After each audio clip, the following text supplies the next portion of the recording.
Amém.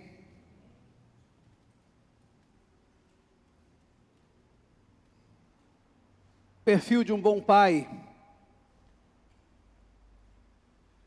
Hoje nós queremos então, agora à noite, falar sobre esse tema, trazer esse tema à igreja, àqueles que nos acompanham.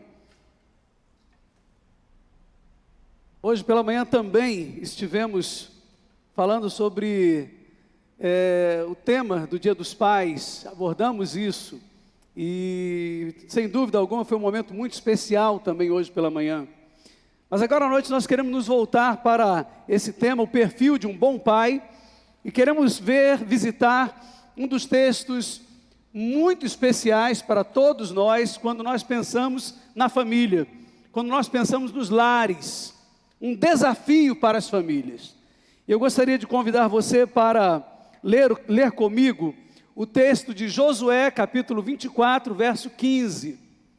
Vamos fazer a leitura a uma só voz do texto bíblico? Porém, se vos parece mal aos vossos olhos servir ao Senhor, escolhei hoje a quem sirvais, se aos deuses a quem serviram vossos pais, que estavam além do rio, ou aos deuses dos amorreus em cuja terra habitais. Porém, eu e a minha casa serviremos ao Senhor. Amém. Amém. Deus abençoe a sua palavra aos nossos corações. Texto conhecidíssimo da palavra de Deus, texto muito apreciado por todos nós, tema de pregações, muitas pregações que nós amamos e que muitas delas revisitamos sempre que podemos e quando temos acesso a essas pregações. Mas hoje nós queremos ver esse texto e aprender dessa palavra, olhando esse texto como um testemunho, como uma lição, como uma palavra dirigida aos pais. Que lição, que palavra Josué 24, 15 traz aos pais? Pai é sinônimo de segurança. Pai sempre serás, a palavra pai e o pai sempre nos traduzirá a ideia de abrigo. Quando pensamos no pai, pensamos em alguém que vai nos proteger. Quando falamos que vamos à casa do pai, pensamos que vamos à casa, aquele lugar, aquele espaço, que sempre nos trará a lembrança de um lugar de abrigo, um lugar especial de afeto, um lugar especial de ternura, um lugar de firmeza, de proteção, para onde nós podemos correr no momento que estamos precisando de socorro. A figura do pai é então importantíssima na nossa vida. Há vários tipos de pais. Há, por exemplo, o pai biológico, o pai que tem o papel fecundador. Algumas vezes é apenas esse papel que ele pode representar. Algumas vezes é unicamente esse papel, em alguns casos. Ele representa o papel de fecundador. Digo que às vezes é apenas o único papel que ele representa, porque algumas vezes ele nem se torna conhecido pelo filho. O filho não conhece o pai. Ele foi de fato apenas o fecundador. Em segundo lugar, ou em lugar desse pai fecundador, ao pai adotivo, que acaba substituindo esse primeiro que nós mencionamos. É o pai que cria desde os primeiros momentos, praticamente desde o nascimento, e por isso torna-se o verdadeiro pai. Existe o pai emprestado também. Essa é uma outra modalidade de pai, pouco mencionado, mas que existe. Geralmente é um parente, alguém da família, alguém muito mais participativo na vida do filho do que o próprio pai. E isso às vezes acontece até por razões justificadas, como por exemplo, quando o verdadeiro pai é ou se torna incapaz fisicamente. Então alguém da família, alguém próximo, está ali ao lado. Ou quando o pai, por alguma circunstância, às vezes profissional, alguma outra situação da vida, não está ali tão próximo, tão presente, tão ao lado. Alguém então, próximo à família, o avô, alguém ali tão próximo, se torna aquele que está ali para ouvir, para ajudar, para participar, para estar presente nos momentos importantes. Há outro pai também, o pai postiço. Pai postiço é fruto dos divórcios. Nesse caso, arma-se quase sempre uma confusão na mente dos filhos. Isso porque o pai verdadeiro não é aquele que está em casa. Especialmente no início é complicado para entender a mecânica da coisa, né? É o pai postiço. Mas há também o pai ausente. É uma outra situação de pai, que todo dia vem para casa, sustenta a família, ele é o pai verdadeiro, é o pai biológico. Mas ele vem todo dia para casa, sustenta a família, mas relaciona-se pouco com a casa, relaciona-se pouco com a família, relaciona-se pouco com os filhos. Geralmente o mínimo necessário. Há outros tipos de pai comuns que podem ser relacionados, lembrando 3 palavras muito conhecidas nossas no âmbito espiritual. O pai onipotente. O que seria o pai onipotente? É o pai que decide tudo. Todas as decisões são tomadas por ele, mas unicamente por ele. Os outros não decidem nada, nem mulher, nem filhos. Ele é o único que decide tudo. O pai onipotente. O pai onipresente é o pai que sufoca o filho, intrometendo-se em todas as áreas da sua vida e nas suas decisões. O pai onisciente é o que sabe tudo e ninguém sabe nada, né? E não deixa o filho pensar. Mas há um tipo de pai ideal, e é sobre ele então que nós vamos também falar nessa noite, ou melhor dizendo, é sobre ele que nós temos que falar aqui nessa noite, é sobre ele que nós precisamos também aprender. Esse tipo de pai, perfil de um bom pai, aquele que todos nós gostaríamos de ter, ou aquele que todos nós gostaríamos de ser. Esse modelo de pai, ele é encontrado na Bíblia, e nós gostaríamos então de conferir as marcas de um bom pai. E essas marcas de um bom pai, elas estão espelhadas na vida e no testemunho que Josué, o líder do povo de Israel, traz. Uma declaração nesse momento histórico do povo de Israel, quando ele diante de todo o povo, diante dos representantes das 12 tribos de Israel, convocadas por ele, ali na verdade, há a convocação dos líderes das 12 tribos, mas de fato, o que está acontecendo ali, é a representação da família de Israel. Lembre-se que as 12 tribos de Israel representam os filhos, né? Os filhos da casa de Jacó. Ali estão os 12 filhos. 12 filhos que se transformaram em 12 tribos, mas ali está a família. Ele então convoca a família de Israel. E diante da família, ele agora como patriarca dessa família, ele dá a sua posição. Ele dá a direção, e ele dá também para nós hoje, que podemos ver a história e ver a história da sua vida. Vamos pegar apenas esse verso, e vamos ver então as marcas de um bom pai. E a primeira marca que nós destacamos aqui, trazemos para nós, para mim, para vocês também, queridos pais, é a marca da presença, nas palavras de Josué. Josué se apresenta aqui como um pai não omisso. Naquele momento, naquele contexto histórico, na vida, na história do povo de Israel, nas 12 tribos de Israel, Josué se apresenta como um pai que não se escondia, se apresenta como um pai que não se omitia, se apresenta como um pai que não fugia da obrigação de se apresentar e de dar o seu posicionamento, a sua presença, nos momentos especiais na vida da família. E ele então aparece como um pai não omisso quando em Josué 24:15, na primeira parte do texto ele diz: escolhei hoje a quem sirvais. Escolhei hoje a quem sirvais. Diante de todos os filhos da casa de Israel, aquele líder, aquele patriarca, ele vem e coloca diante do seu povo: escolhei hoje a quem sirvais. Não havia omissão, mas havia presença. Pai presente, pai que se coloca.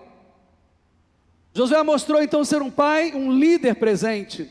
Não deixava assuntos mal resolvidos, não deixava nas entrelinhas, mas deixava bem colocado. Chamava os seus e os desafiava para a tomada de decisões importantes nas suas vidas. Ele não tomou decisão pelos outros, mas ele disse qual era a decisão mais acertada e convocou todos a tomarem cada um a sua própria decisão. O perfil de um bom pai tem que ter esta marca da presença no dia a dia e nos momentos de grande importância. O pai que tem a marca da presença em seu perfil é o pai que ensina, por exemplo, na palavra bíblica, na orientação bíblica, que ensina ao filho o caminho que deve andar. Lembram-se do texto bíblico? Ele ensina ao menino o caminho que deve andar. Esse pai, esse bom pai, também, que traz em sua vida, em seu perfil, a marca da presença, é aquele pai que ensina durante o dia, que ensina durante o caminhar ao filho, que ensina também mesmo ao deitar, que ensina ao levantar, e portanto, de acordo com Deuteronômio, capítulo 6, versos 6 a 9, ele ensina com a sua vida, ou seja, em todo tempo, em todo momento, em qualquer situação, em todas as circunstâncias, enquanto caminha, enquanto ele senta com os filhos ali à sua roda, enquanto se deita e os filhos ali sentados na cama junto com os pais, em todo momento, na intimidade do lar, todas as circunstâncias são oportunidades para ensinar, e ele não abre mão de deixar algum ensino. É o pai que ama o filho e busca fazer-lhe sempre o bem. É o pai que sustenta o filho condignamente. É o pai que sofre pelo filho e intercede por ele. É o pai que cria o filho na disciplina e no encorajamento cristão. E quando eu digo que é o pai que intercede por ele, nós nos lembramos aqui de Jó, né? Que testemunho extraordinário de Jó. Aqueles que leem a história de Jó devem se lembrar que Jó acordava de madrugada e ele orava, intercedia, fazia altares, de acordo com o número dos seus filhos, né? Ele tinha lá os seus filhos, ele fazia um altar para cada um dos seus filhos. E de madrugada ele colocava o rosto em terra e adorava a Deus e orava por cada um dos seus filhos. De madrugada ele orava pelos seus filhos. Que testemunho para nós. Você tem orado pelos seus filhos? Você tem buscado a face de Deus, intercedido, clamado a Deus pela vida dos seus filhos, pela vida dos seus netos? Tem pedido a Deus para ajudar na solução dos problemas que seus filhos têm trazido, que seus netos têm enfrentado? Jó orava pelos seus filhos. Ele não desperdiça esse pai que traz na sua vida, no seu perfil, essa marca. Ele traz então na sua vida, ele exerce o direito de disciplinar o filho, sem contudo despertar no filho o ressentimento, a rebeldia. É a justiça limitada pelo amor. Ele exerce a disciplina, ele exerce a sua autoridade, sem despertar ressentimento, sem despertar rebeldia, mas, apesar de aplicar a justiça, ele o faz em amor. É interessante que eu faço parte de uma geração e certamente aqueles que me antecederam também dão testemunho disso, muito diferente daquilo que nós vemos hoje. A geração do politicamente correto, né, da psicologia infantil, que não se pode disciplinar o filho, né? E eu me lembro quantas vezes eu fui repreendido, e às vezes duramente, severamente repreendido, em algumas ocasiões, e eu nunca deixei de amar profundamente meu pai e a minha mãe. E hoje é um medo de muitos pais, e quase que há uma barganha dos pais por esse amor dos filhos. Eu tenho acompanhado alguns já até mesmo em alguns momentos já de maturidade dos filhos, né? Em que não tenho visto esse retorno de amor. Amor não se barganha, amor não se vende, amor não se compra. E alguns pais, nessa ideia do politicamente correto, parece querer negociar o amor do filho, não disciplinam seus filhos. Não tratam os seus filhos na disciplina, no amor cristão, na disciplina e no amor cristão, limitada pelo amor cristão, e na maturidade, aquilo que julgavam, aquilo que o politicamente correto, aquilo que a psicologia infantil aparentemente prometeu, ela não dá, ela não cumpre, ela não devolve. Mas eu venho de uma geração que foi sim disciplinada, mas que ama apaixonadamente seus pais, mesmo aqueles que algumas vezes foram duros na sua disciplina. Tive a oportunidade de cuidar do meu pai até o momento da sua morte. Até o momento da sua morte. E alguns filhos às vezes lembram de momentos em que papai foi severo, e eu digo para eles, eu não lembro disso. Papai falou isso ou fez? Não lembro. Eu só lembro dos momentos doces que nós vivemos juntos. Como o mundo seria diferente se os pais fossem de fato assim, como a Bíblia está nos orientando que fossem.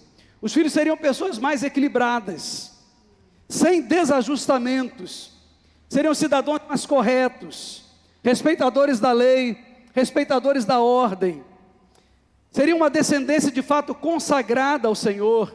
Um pai assim, ele só pode ser um verdadeiro cristão. Um pai assim só pode ser um verdadeiro cristão. Há muitos cristãos que não são bons pais, podem ter certeza disso, nós vamos encontrar. Há muitos cristãos que não deram testemunho de serem bons pais, mas certamente não haverá nenhum pai ideal, nenhum pai que tenha esse perfil de um bom pai, que não seja um cristão. Ainda temos resquícios de uma educação que nos ensinou que a responsável pelos filhos é a mãe. Ainda vivemos isso. Mas aos poucos os pais começam a deixar o papel de provedor exclusivo para serem participantes ativos na vida e na educação dos filhos, na educação das crianças. Participar só quando chega o boletim da escola não vale. É preciso ser mais ativo, mais participativo. É preciso se aproximar do cotidiano da criança. E o pai deve participar como quem vai dar o limite. Deve participar como quem vai chegar e também estimular, encorajar. Aquele que vai elogiar. Deve participar como aquele que vem para acompanhar a criança no seu dia a dia, vibrar com as suas conquistas, repreender quando necessário e ser vitorioso juntamente com ela, se alegrar na vitória e ser tão jubiloso na vitória como se a vitória dele fosse. E de fato é. Não? É. Confira as marcas de um bom pai. Há uma outra marca, uma segunda marca, é a marca da autoridade. Essa marca da autoridade estava presente na vida de Josué. Na parte B, veja o que ele diz: porém, eu e a minha casa. Porém, eu e a minha casa. Ele fala sobre as outras casas, ele falava ali, ele era o líder de toda a família, ele era o patriarca. Ele falava a grande casa de Israel, mas ele também agora falava em nome da sua própria casa, na intimidade da sua casa. Porém, eu e a minha casa. Ele tinha autoridade ali sobre a sua casa. Ele então diz, eu e a minha casa temos tomado uma decisão. Ele falava pela sua casa e falava à sua casa, se dirigia à sua casa, mas também ele representava a sua casa quando falava aos outros. Uma faceta muito importante do perfil de um bom pai é sua condição de autoridade no lar, chefe da família. Ele fala então para a sua família e ele representa a sua família falando por ela. Atualmente se diz que a ideia do homem como chefe da família, alguns ainda têm essa visão de que é um conceito machista. E essa figura, na realidade, não existe mais. Mas é importante sempre lembrarmos que a palavra de Deus, nossa regra de fé, nossa regra de prática, e que cremos ensinar a verdadeira sabedoria, diz que o homem é a cabeça da mulher, como também Cristo é o cabeça da igreja. Então, na verdade, o que traduz aí é que Deus tem colocado o homem como figura de liderança na família. Uma figura de liderança que traz também ao lado dele outro personagem tremendamente importante na vida da família, que é a esposa. Os dois lideram esta casa, mas Deus tem colocado o homem como cabeça, como líder da família. E essa comparação sublime da relação familiar com a relação entre Cristo e a igreja ensina que quando um crente no Senhor Jesus torna-se chefe de família, ele assume 3 responsabilidades importantes. 3 responsabilidades que são básicas, que valem também para aqueles que se converteram depois do casamento. A primeira responsabilidade que nós temos é a responsabilidade de amar a nossa família. A responsabilidade de amar a nossa família. Assim como, e é amar a nossa família, e o amor que é colocado aqui nesse texto, é um amor sacrificial. É amar a família como Cristo ama a sua igreja. E como é que Cristo amou a sua igreja? Como a Bíblia apresenta esse amor de Cristo? Ele amou a sua igreja de que maneira? Entregando-se por ela, né? Sacrificando-se por ela, dando a sua vida por ela. Essa é a ideia do amor que o homem, que o marido, que o pai, ele tem pela sua família. Ele se entrega pela sua família, ele se dá, ele se doa em amor pela sua família. Ele se dá, ele se entrega, se doa prazerosamente, apaixonadamente pela sua família. Esta é a mais alta exigência para um chefe de família. Mas não é uma exigência que é vista, que é recebida como exigência, mas é algo de fato que nos anima, que nos dá prazer, é algo que nos encanta. Mas a segunda situação, a segunda responsabilidade, é a responsabilidade de alimentar e cuidar da família. Assim como Cristo faz com a sua igreja. A ideia do texto, a ideia de Paulo escrevendo aos Efésios é que o Senhor Jesus, ele nutre a sua igreja. Ele alimenta a sua igreja. E assim como Cristo faz com a sua igreja, o Pai também ele tem a responsabilidade de ser provedor da sua casa. Num tempo quando a mulher trabalha, tem alcançado cada vez mais posição e importância no mercado de trabalho, é impressionante como alguns homens têm cada vez mais se encolhido nas suas responsabilidades com a família, nas suas responsabilidades com o lar. E nós vemos isso com muita preocupação e muita tristeza. Conversava com um irmão algumas semanas atrás, e ele falava sobre como esse quadro, esse retrato da sociedade moderna chega ao ridículo. E se alguém aqui está torcendo o nariz quando eu falo sobre esse princípio bíblico colocado em Efésios, talvez agora, especialmente as mulheres, né? Talvez agora vocês olhem com outros olhos, quando nós falamos que chega a ser ridícula a postura moderna a respeito. E esse irmão estava colocando que num restaurante, no seu restaurante, alguém, na hora de pagar a conta, um casal, casados, mas um casal moderno, né? Não, você paga a sua conta, eu pago a minha. Pega o seu cartão de crédito, você paga a sua conta. Como assim? Você trabalha, você tem o seu contra-cheque, você tem um emprego, você paga a sua, eu pago a minha. São casados. pai, o marido, ele deve ter a ideia de que ele alimenta, ele nutre, ele cuida da sua família. E isso tem gerado um individualismo dentro do lar, um individualismo dentro da família extremo. E nós não sabemos até onde vai isso, até onde isso nos leva. E às vezes leva às raias do ridículo no meio social. Uma falta de cavalheirismo, uma falta de cuidado, uma falta de zelo, uma falta de amor mesmo entre casais. Mas uma terceira colocação também, uma terceira responsabilidade básica que o texto de Paulo aos Efésios nos mostra, é a responsabilidade de buscar a santificação da sua família.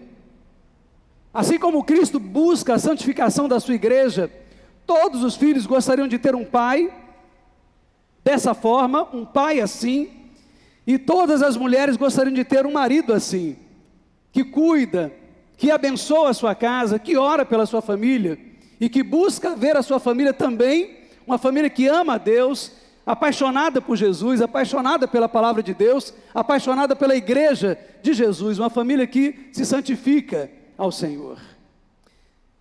Então vale dizer, quando nós olhamos o texto, que o marido é o cabeça, né, da família, é o cabeça da mulher, é o líder da casa, vale dizer, não seja autoritário. Não é esse o convite do texto bíblico, mas tem autoridade dentro da sua casa. Aquele que tem autoridade, que tem liderança dentro da sua casa. A tradução para esse texto bíblico é exatamente essa. Marido dentro da casa, ele traz a autoridade, a liderança sobre a casa. E não alguém que se anula dentro da casa e que foge das responsabilidades de um líder dentro de casa. Essa é a interpretação mais coerente com o texto bíblico. Muitos homens confundem autoritarismo com masculinidade e se tornam pais que se impõem por meio da ameaça.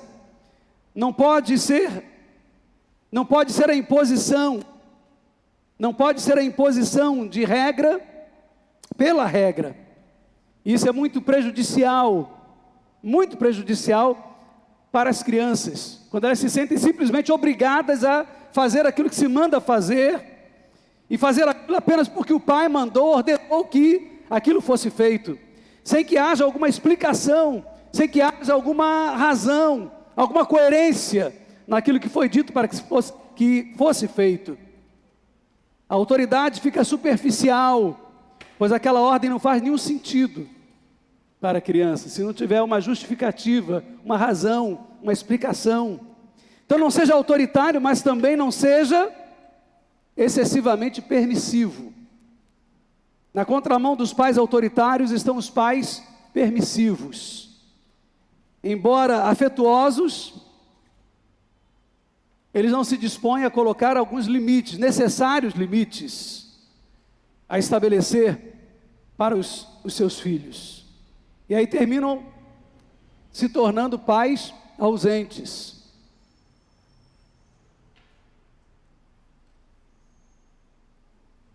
Lembro de um desabafo de um adolescente com o seu pai, e que fui obrigado a assistir. Depois de muito desabafo, depois de muitas palavras, né, ditas por aquele jovem, ele finalmente disse ao pai, e a tradução era exatamente essa, que o pai tinha se tornado ausente, que o pai nunca disse aquilo que ele não deveria fazer. Ou seja, o pai nunca colocou limites. Nós sempre vemos dentro do politicamente correto que o pai não pode colocar limites, né? E eu vi um adolescente, depois de uma grande discussão com o pai, reclamando exatamente isso, que ele nunca colocou limites. Ele esperava que o pai de fato colocasse limites, e por isso ele via o pai como um pai ausente na sua formação. Muitas vezes os filhos estão esperando que esses limites venham, e a Bíblia hoje pela manhã falamos sobejamente sobre isso. Sobejamente, falamos hoje pela manhã, que o pai que não disciplina o seu filho, ele não ama, não demonstra que ama o seu filho. Deus disciplina os filhos que ama, E o filho que não é disciplinado pelo pai, ele é o quê? Segundo a Bíblia, ele é o quê mesmo? É bastardo, não é filho. Porque Deus disciplina os filhos a quem ama. Deus não disciplina os filhos do diabo, Ele disciplina os seus filhos. Alguns filhos estão clamando pela disciplina dos pais, a fim de que os pais demonstrem que cuidam deles, que zelam por eles, que estão preocupados com a sua segurança, com o seu cuidado. Mas vamos conferir ainda as marcas de um pai, de um bom pai. A última marca que eu quero compartilhar com você nessa noite é a marca do posicionamento definido, a marca de um caráter espiritual definido. Ele diz: porém, eu e a minha casa serviremos ao Senhor. Josué se posicionou clara e definidamente diante da sua família e diante da sua sociedade, da sua época. Nossa palavra então é essa: se posicione como pai, se posicione como líder da sua casa.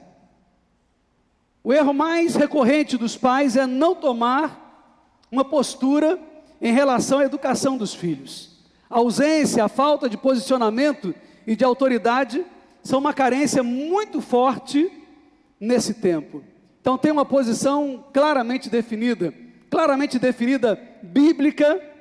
biblicamente, claramente definida e embasada biblicamente, mas também com sólidos argumentos sociológicos, jurídicos, éticos, sobre os grandes temas que estão tocando hoje a vida dos nossos filhos e a vida das nossas famílias. Nem sempre os filhos vão concordar com aquilo que é colocado. Nem sempre eu concordei com aquilo que meu pai dizia, mas eu sempre honrei o meu pai naquilo que ele dizia. Sempre honrei o meu pai nas suas posturas, nas suas posições. Mas ele sempre teve os posicionamentos dele. Eu acho que nós precisamos também buscar a coerência, buscar nos posicionarmos, ter um embasamento bíblico, biblicamente muito bem embasado, entender o tempo, discernir que tempo é esse, e a partir do posicionamento bíblico, daquilo que a Bíblia diz, encontrar também os argumentos éticos, sociológicos, argumentos jurídicos também, dentro dessa realidade que está aí ao nosso redor, e colocarmos, sempre que for importante, relevante, diante da nossa família, qual é o nosso posicionamento. De tal maneira que até quando nós não apresentarmos o nosso posicionamento, até mesmo quando eles não ouvirem de nós, que nós pensamos a respeito daquilo, eles saberem, não, provavelmente papai pensa isso assim, assim, assim. Porque ele tem um caráter cristão muito definido sobre essas questões. O caráter cristão dele é um caráter cristão definido. E eu sei que a Bíblia diz isso sobre aquilo ali. O bom pai, ele traz a marca de um posicionamento definido. Ele traz a marca de um caráter espiritual definido. E essa regra vale não só para a hora de tomar decisões, mas também para os afazeres miúdos, os cuidados do dia a dia dentro de casa. Vamos conferir então o perfil de um bom pai. Qual foi a primeira marca que nós mencionamos aqui? Vamos voltar lá. Ah, não está na tela. Não está. Perfil de um bom pai. A primeira marca, qual foi que nós mencionamos? A marca da presença. É isso. Pais que não são omissos. A segunda marca, a marca da autoridade. Aquele que disciplina em amor, que conduz a sua família, né? Que lidera a sua família. E a terceira marca, a marca de um posicionamento definido, um caráter espiritual definido dentro de casa. Deus abençoe a cada um de vocês, cada um dos pais aqui nessa noite, na Pibingá, aqueles que nos acompanham também pela internet. Mais uma vez, feliz Dia dos Pais. Deus abençoe você na liderança da sua família. Eu gostaria de